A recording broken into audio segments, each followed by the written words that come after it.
बाप रे, बहुत ज्यादा गर्मी है यार बाहर। दिल्ली में तो बहुत बुरा हाल है, मतलब किलो किलो पसीना निकल रहा है, kilo kilo. Anyways, hello students, welcome back to your own channel economic lessons. तो पिछली वीडियो में हमने पढ़ा था डेप्रिसिएशन क्या होता है, उससे पिछली वीडियो में हमने पढ़ा था कि प्रोपेंसिटी टू कंज्यूम क्या होता है। तो प्रोपेंसिटी टू कंज्यूम का मतलब होता है पोर्शन ऑफ द इनकम। हमने पढ़ा था portion of the income which is consumed. आज हम पढ़ने जा रहे हैं क्या, propensity to save. Propensity to save का मतलब है portion of the income. Portion, ये भी पोर्शन है इनकम का, जैसे कि कंजम्पशन, प्रोपेंसिटी टू कंज्यूम जो है उसमें जो कंजम्पशन है वो इनकम का पोर्शन होता है। उसी तरह से सेविंग के अंदर में जो सेविंग है वो जो इनकम है उसका पोर्शन होता है, ठीक है ना।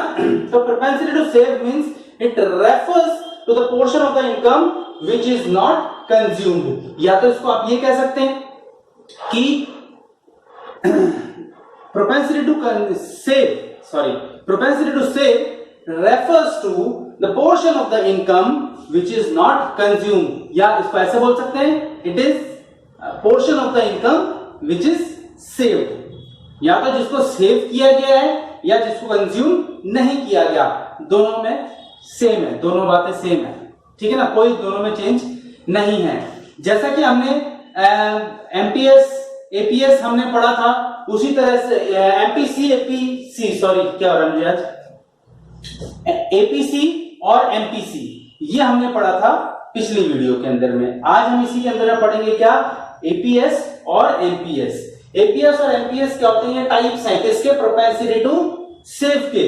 बिल्कुल जिसको प्रोपेंसिटी टू कंज्यूम अच्छे से समझ में आ गया उसके लिए सेव, प्रोपेंसिटी टू सेव समझना ज्यादा मुश्किल काम नहीं है, जस्ट सेम टू सेम उसी के जैसा है, पर जहां पे कंजम्पशन होता है वहां पे सेविंग आ जाता है, बाकी सब कुछ एज इट इज ही है।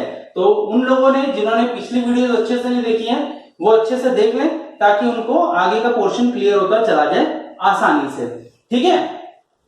तो इसके दो टाइप्स हैं, एपीएस और एमपीएस। एपीएस क्या होता है, average propensity to save. Average propensity to save का मतलब क्या है, it is the functional relationship between, इसको क्या बोलेंगे हम, it is the functional relationship between income and saving. Saving और इनकम के बीच में फंक्शनल रिलेशनशिप जो होता है उसको हम क्या बोलेंगे, एपीएस बोलेंगे, ठीक है ना। It can be defined as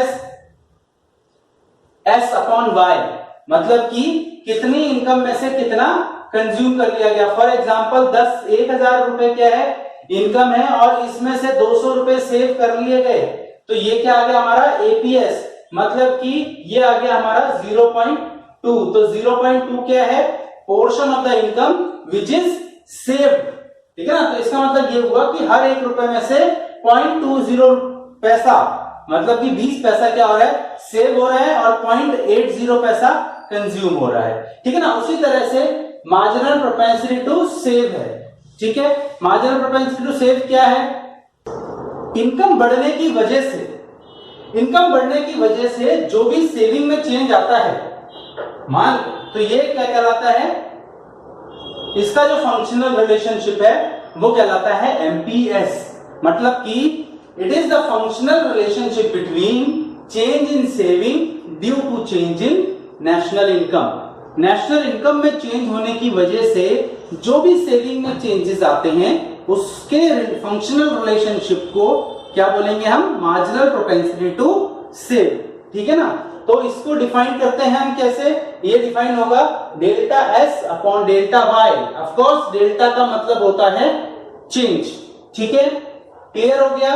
अच्छा, एक चीज मैंने पिछली उसमें बताई थी वीडियो के अंदर में कि the value of APC and MPC is always lie between 0 to 1। इसमें वही है, the value of APS and MPS always lies between 0 to 1। 0 से 1 के बीच में होंगी, इससे 0 से कम नहीं होगी कभी भी वैल्यू, और 1 से ज्यादा नहीं होगी। 0 से कम इसलिए नहीं हो सकती क्योंकि 0 से कम तभी हो सकती है जब कंजम्पशन या सेविंग जो है वो 0 हो जाए, तभी पॉसिबल है ये, ठीक है ना। और 0 या उससे कम हो जाए, और 1 से ज्यादा इसलिए नहीं हो सकती क्योंकि अगर एक से ज्यादा हो जाएगी तो इसका मतलब ये होगा कि जितनी इनकम है उससे ज्यादा या तो कंजम्पशन किया जा रहा है या तो उससे ज्यादा सेविंग की जा रही है, तो दैट्स नॉट पॉसिबल। एक्सेप्शंस अलग हैं, बट ये कंडीशन रेयर कहलाती है, ऐसा होता नहीं है, ठीक है ना। तो इसीलिए हम मान के चलते हैं कि इसकी वैल्यू जो है 0 से 1 के बीच में हमेशा लाई करती है। और एक चीज, जब हमने दोनों चीजें पढ़ ली हैं, AP marginal propensity to consume भी पढ़ लिया, सेव भी पढ़ लिया, दोनों चीजें जब हम पढ़ चुके हैं, तो हमेशा ये याद रखना कि एपीसी और एपीएस की वैल्यू दोनों को ऐड करके हमेशा 1 के बराबर होती है। जैसे क्या है, अभी हमने क्या पढ़ा, अब मान लो फॉर एग्जांपल जो है कंजम्पशन हमारा है 800, इनकम हमारी है 1000 और सेविंग हमारी कितनी हो गई, 200 हो गई, ठीक है ना। तो अगर हम एपीसी निकालते हैं तो सी अपॉन वाई, तो 800 अपॉन में 1000, और अगर हम एपीएस निकालते हैं तो ये क्या हो जाएगा, 200 डिवाइडेड बाय 1000, तो ये आया 0.8, ये आया 0.2, दोनों को ऐड करेंगे तो ये बन जाएगा क्या, 1। तो ऑलवेज इसी तरह से एमपीसी और एमपीएस भी है, इन दोनों की वैल्यू हमेशा क्या आएगी, 1 के बराबर ही आएगी, ठीक है ना। अगर मान लो हमने एमपीएस की वैल्यू निकाल ली तो हम एमपीसी निकालने के लिए 1 में से माइनस भी कर सकते हैं। जैसे क्या है, जैसे ये है, तो इसको हम कुछ इस तरह से भी लिख सकते हैं कि APC is equal to 1 minus APS, या APS is equal to 1 minus APC, ये लिख सकते हो। दूसरा क्या है, MPC is equal to 1 minus MPS, या फिर MPS is equal to 1 minus MPC, ये दोनों आप लिख सकते हो किसी भी तरह से, ठीक है। होप कितना क्लियर हो गया होगा आपको, ठीक है। बस ये याद रखना, it is the portion of the income which is not consumed, ठीक है ना। जैसे एपीसी था उसी तरह से एपीएस है, S upon Y, functional relationship between saving and national income, and it is the portion, MPS क्या होता है, it is the functional relationship between change in saving due to change in national income, ठीक है ना। Change in saving due to change in national income, clear है, ठीक है ना। इन दोनों की वैल्यू हमेशा 0 से 1 के बीच में लाया करेगी। एपीसी और एपीएस हमेशा 1 के बराबर होगा, उसी तरह से एमपीसी और एमपीएस हमेशा 1 के बराबर होगा। आप इसको इधर उधर भी ले जा सकते हैं, एपीसी निकालना है तो 1 माइनस एपीएस, एमपीसी निकालना है तो 1 माइनस एमपीएस, ठीक है ना। उसी तरह से जो है अगर एपीएस निकालना है तो 1 माइनस एपीसी, एमपीएस निकालना है तो 1 माइनस एमपीसी, ठीक है ना। ये क्लियर है। तो एक छोटे से टेबल से इसको आगे समझते हैं, इसका थोड़ा सा न्यूमेरिक। इसके अंदर में हमें क्या दिया हुआ है, हमें दिया हुआ नेशनल इनकम 0 से लेकर के 400 तक, और कंजम्पशन हमको दिया है 40, 100, 160, 220 और 280।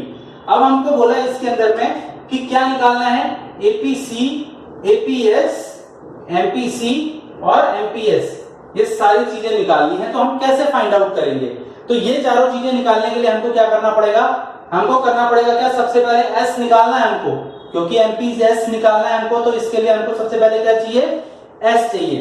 तो एस निकालने के लिए हमको क्या करना है, y में से c को माइनस करेंगे, क्योंकि फॉर्मूला क्या होता है, national income is equal to consumption plus saving. अगर सेविंग निकालना है तो क्या करेंगे, y माइनस c, ये उधर चला जाएगा, नेशनल इनकम में से कंजम्पशन माइनस हो जाएगा तो सेविंग आ जाएगा, ठीक है। तो ये माइनस ये आ गया माइनस 40, ये आ गया 0, ये आ गया 40, ये आ गया 120 और ये आ गया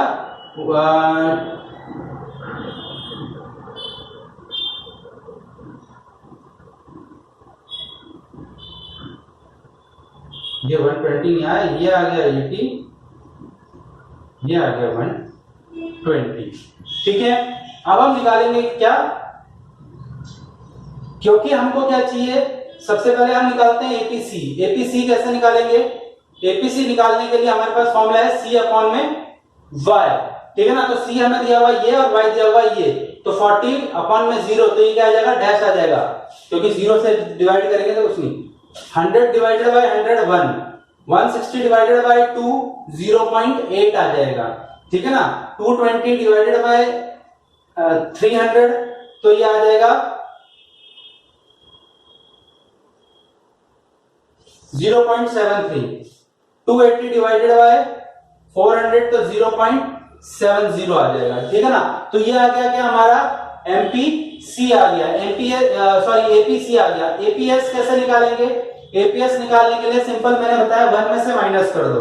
तो 1 में से माइनस करेंगे, पहले डैश आ जाएगा, 1 माइनस 1 0, 1 में से 0.8 माइनस करेंगे तो 0.2, 1 में से 0.753 माइनस करेंगे 0.27 और ये 0.30। तो ये आ गया हमारा क्या? एपीएस। अब हमको निकालने के एमपीसी और एमपीएस। तो सबसे पहले हमें क्या निकालना है? एमपीसी। एमपीसी निकालने के लिए क्या करना पड़ेगा हमको? एमपीसी का फॉर्मूला क्या होता है? MPC is equal to delta C upon delta Y. तो हमको क्या निकालना है? पहले डेल्टा सी और डेल्टा वाई निकालना पड़ेगा। तो सबसे पहले क्या निकालते हैं हम? डेल्टा वाई, और यहां निकाल लेंगे हम डेल्टा सी। डेल्टा वाई कैसे निकलेगा? सबसे ऊपर 0 है तो डैश आ जाएगा, 100 में से 0 माइनस होगा तो 100, सेकंड वाले में से फर्स्ट वाले को माइनस करना है, ठीक है ना? तो 200 में से 100 माइनस होगा, फिर 100, फिर 100 और फिर 100। कंजम्पशन निकालेंगे, सबसे पहले आ जाएगा डैश, 100 में से 40 माइनस होगा 60, इसमें भी 60, इसमें भी 60 और इसमें भी 60। इसमें से इसको माइनस करेंगे, इसमें से इसको और इसमें से इसको। तो अब एमपीसी क्या आ गया हमारा? एमपीसी आ जाएगा delta C upon delta Y.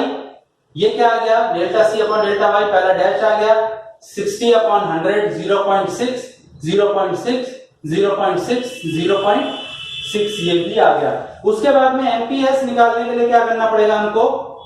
1 में से माइनस कर दो, 1 माइनस एमपीसी, ठीक है ना? तो पहला डैश आ गया, 1 में से 0.6 माइनस करेंगे 0.4, 0.4, 0.4 और 0.4। तो ये आ गया हमारा क्या? एपीसी, एपीएस, एमपीसी और एमपीएस। ये चारों चीजें हमने निकाल ली हैं, ठीक है ना? और फॉर्मूले इसके ध्यान रखना, फॉर्मूला बहुत ज्यादा टफ फॉर्मूला थोड़ी है, 2 फॉर्मूले हैं इसके, सी अपॉन वाई और एस अपॉन वाई, ठीक है ना? एपीसी का सी अपॉन वाई, एपीएस का एस अपॉन वाई, और उसी में से अगर हम एमपीएस निकालते हैं तो delta S upon delta Y, और एमपीसी निकालते हैं तो delta C upon delta Y, ठीक है ना? उम्मीद है कि आप लोगों को समझ में आएगा ये टॉपिक। अगर समझ में नहीं आया तो कमेंट बॉक्स में बताइए, और अच्छी तरह से मैं आप लोगों को डिटेल में इसकी जो है सारी चीजें बता दूंगा। और इसके जो न्यूमेरिकल पोर्शन है, अगली वीडियो के अंदर में हम पूरा न्यूमेरिकल पोर्शन इसका करेंगे, और भी कुछ इसके बाद में मल्टीप्लायर आएगा, क्या कहते हैं, इन्वेस्टमेंट मल्टीप्लायर, वो हम इसके अंदर में करेंगे, और बहुत सारे न्यूमेरिकल से भी आगे आने वाले हैं, काफी चीजें लाइंड अप हैं। तो जो है ध्यान से वीडियो को देखिए और कोशिश कीजिए कि पूरी वीडियो देखा कीजिए, क्योंकि अगर पूरी वीडियो नहीं देखेंगे तो चीजें क्लियर नहीं होंगी आप लोगों को, ठीक है ना? और चैनल को जरूर सब्सक्राइब करें, क्योंकि आप लोगों का सपोर्ट ही हम लोगों को इंकरेज करता है कि हम और अच्छी तरह से आप लोगों को चीजों के बारे में बता पाए, और अच्छी तरह से आप लोगों को गाइड कर पाए, ठीक है ना? और अच्छे कंसेप्ट्स को क्लियर कर पाए आप लोगों के। तो इसीलिए जो है चैनल को सब्सक्राइब जरूर कीजिए, वीडियो को लाइक जरूर कीजिए और शेयर कीजिए, ठीक है? मिलते हैं अगली वीडियो में। Thank you very much.